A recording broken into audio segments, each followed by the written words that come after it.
मैं engineering background से हूँ, तो मैं गुड़गांव में जॉब करता हूँ एमएनसी में। यहाँ भी मैं देख पा रहा हूँ कि कितनी ज़्यादा डिपेंडेंट है लड़कियाँ, मतलब छोटे छोटे डिसीजंस के लिए भी अपने बॉयफ्रेंड के ऊपर। और मतलब उनको लोनली रहना पसंद ही नहीं होता। शुरुआत से मैं देख रहा हूँ कि मेरी एक एक्स भी थी, तो मतलब वो उसको हज़ार लड़के मैसेज भेजते थे दिन भर, मतलब इंस्टाग्राम पे या कैसे ना कैसे करके। तो मैं देख पा रहा हूँ कि लोनली लड़कियाँ रहती ही नहीं है मेनली। और अ, हमेशा बात करने को कोई होता है तो सेल्फ रिफ्लेक्शन जो होता है वो होता नहीं है उनके अंदर। हमेशा दूसरे के ऊपर निर्भरता ये चलती ये रहती सुन है। रही है ना, ये बहुत महत्वपूर्ण बातें हैं जो आपको एक पुरुष के मुंह से सुनने को मिल रही हैं। ये जो बातें यहाँ पर एक पुरुष कह पा रहा है, बहुत कम महिलाएं कह पाएंगी, क्योंकि उन्होंने कभी ये बातें ऑब्जर्व ही नहीं करी। हाँ, अकेले नहीं रह पाते, लड़के पीछे लगे रहते हैं, तो हमेशा लड़कों का ख्याल चलता रहता है।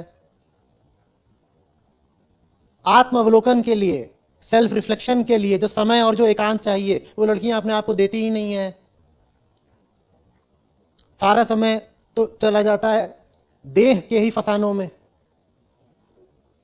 या चैटिंग करने में लड़कों से। या लड़कों से चैटिंग करने में, जिसमें उनकी पूरी गलती भी नहीं है। लड़के ही मंडराते हैं, भंवरे आ गए, पर फिर वो उसमें मुग्ध भी बहुत हो जाती है। भंवरे आ गए, देखो मैं कुछ तो होंगी, मैं कली हूं, कली खिली तभी तो भंवरे आए, मैं कली हूं, उतने में खुश हो जाती है। काहे के लिए पढ़े लिखे, ज्ञान काहे को अर्जित करे। इतने भंवरे तो ऐसे ही आ गए, बिना ज्ञान के आ गए। बिना ज्ञान के अगर भंवरे आ सकते हैं तो ज्ञान का करना क्या है। ये शर्म की बात होनी चाहिए ना कि आपको साधारण काम, आपको अमेजन पे शॉपिंग करनी ना आए, आपको अपना फ्लाइट का या ट्रेन का टिकट कराना ना आए, कोई साधारण सा सरकारी दफ्तर में काम है, वो कराने के लिए आपको पति पर या बॉयफ्रेंड पर या बेटे पर आश्रित होना पड़े या पड़ोसी पर। ये तो शर्म की बात है। बहुत कम महिलाएं होती हैं, आप सरकारी दफ्तरों में जाओ, वहां पे पुरुषों की भीड़ लगी होती है कि नहीं। आप उदाहरण के लिए आप आरटीओ चले जाओ, वहां आपको 5% नहीं दिखेंगी महिलाएं।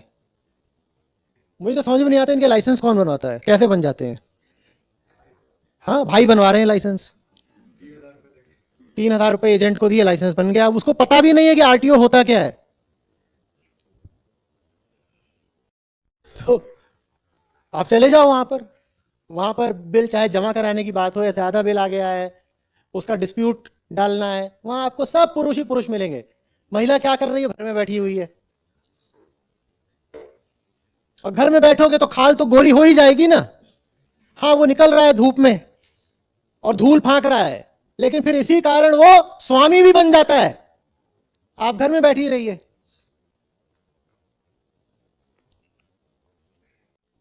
मुझे अपने बचपन से याद आ रहा है, मैं छोटा था तो बहुत सारे ऐसे विज्ञापन आते थे जो ज्यादातर आए ही दोपहर के समय में, 12 से लेकर 4 बजे तक ना, 11 बजे से शुरू होता था 4 बजे तक।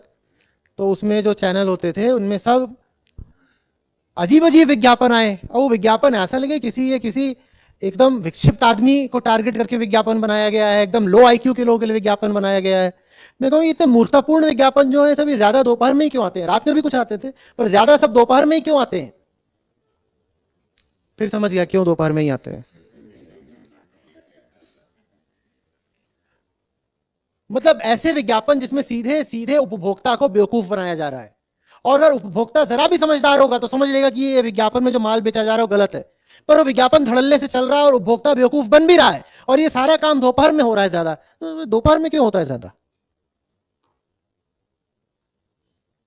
उपभोक्ता को सीधे बेवकूफ बनाया जा रहा है, उपभोक्ता की कभी तारीफ करके, कभी कुछ बोल के, कभी कुछ बोल के। उदाहरण के लिए, इससे आपका रूप 99% तो दिखा जाएगा। 99% ऑफ वॉट। अब ये परसेंटेज और कैलकुलेट करना तो चौथी पांचवी में ही सिखा देते हैं स्कूल में। तो वो बोल रहा इससे आपका गोरापन 99% बढ़ जाएगा। मैं पूछ रहा हूं 99% किस स्केल पे, बेस क्या है, वो बता ही नहीं रहा। और पता चले कि इस विज्ञापन से उस माल की बिक्री भी शुरू हो गई। तो मैं सोचूं जो खरीद रहा है इस माल को कितना बेवकूफ है, वो क्यों खरीद रहा है।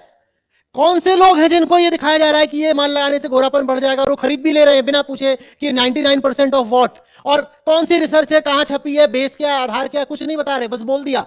और एक चित्र दिखा दिया जिसमें वो पहले काली काली दिख रही है, फिर गोरी गोरी दिख रही है, और बीच में टें टें टें ऐसे आवाज आई, उसने तो मुंह पे ऐसे ऐसे मला और झंझना के बिल्कुल दूधनुमा गोरी हो गई, और माल बिकना शुरू हो गया। कोई थोड़ा भी बुद्धिमान आदमी ऐसा माल खरीदेगा नहीं। लेकिन ये हाल करा है हमने अपनी महिलाओं का। हमने उनकी चेतना और बुद्धि को विकसित ही नहीं होने दिया। हम विकसित करते हैं बस उनकी देह को, और वो भी बस उपभोग के लिए, सेक्सुअल उपभोग के लिए। देह की बढ़िया हो जाए और दिमाग की औंधी रहे। जो बिल्कुल पढ़ा लिखा वर्ग होता है,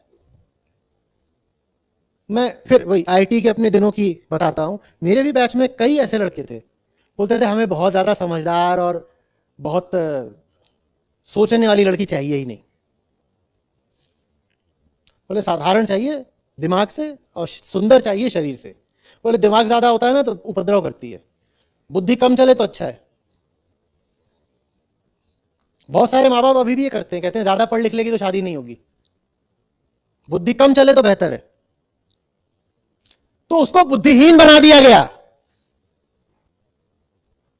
उसको बना दिया गया भावना प्रधान और बुद्धिहीन। भावनाएं, इमोशंस, फीलिंग्स में जियो तुम, क्योंकि तुम तो स्त्री हो ना, तुम्हारे पास भावनाएं हैं, तुम्हारे पास आंसू हैं। और बुद्धि वो पुरुषों के लिए छोड़ दो। आचार्य जी, मेरा क्वेश्चन है, एक लड़की एक लड़का है, अगर हायर एजुकेशन की बात आती है तो एज कम्पेयर जो प्रेफरेंस दी जाएगी वो बॉयज़ को दी जाएगी। चलो आप पढ़ने जाओ, तो आपके लड़की को कहा जाएगा आपके यहीं अरेंजमेंट कर देते हैं गांव में या अपने आसपास के। मैं एक गांव से रहता हूँ, गांव में ऑब्जर्व करता हूँ इस चीज़ों को, तो मैं वो चाहता हूँ कि आप उनके लिए क्या संदेश देंगे सर, जो ग्रामीण महिलाएं या लड़कियाँ हैं। कोई कोई कहीं फंसा होता है तो उसे क्या संदेश दिया जाता है? बाकी सारे अपने धंधे बंद करो, एक काम पर ध्यान लगाओ, क्या? आजादी। बाकी जिन भी चीजों में तुमने अपना ध्यान बांट रखा है वो चीजें तुम्हारे काम नहीं आएंगी।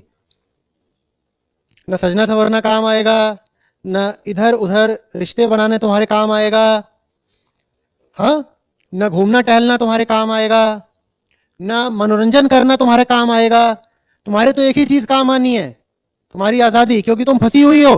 तो बाकी सारे अपने काम धंधे बंद करो और एक चीज पे ध्यान पूरा केंद्रित करो। किस चीज पर? आजादी पर। बस यही है। जो चिड़िया जाल में फंस गई हो उसको शोभा देता है कि वो चिड़े के ख्याल करे और बैठ के रूमानी सपने बुने? बोलो, या सोचो चिड़िया जाल में फंसी हुई है और कह रही है लाना जरा काजल, काजल लगाना है। हाँ, ये शोभा देता है क्या? जानो कि तुम एक फंसी हुई चिड़िया हो और अपनी पूरी ऊर्जा सिर्फ एक काम में केंद्रित कर दो, आजादी। बाकी सारे काम बंद करो बिल्कुल। हाँ, आजादी का अगर मार्ग पढ़ाई से होके जाता हो तो पूरी ऊर्जा किसमें लगानी है? पढ़ाई में। आजादी का मार्ग अगर विद्रोह से होके जाता है तो विद्रोह में लगानी है। आजादी का मार्ग अगर किसी और ज्ञान गुण कौशल वर्धन से जाता है तो उन चीज का वर्धन करना है। वर्धन करना माने बढ़ाना है। जिस भी रास्ता से तुम्हें आजादी मिलती हो उस रास्ते पर अपनी पूरी ऊर्जा, अपना पूरा समय लगाओ। बाकी सब काम बंद करो। आपको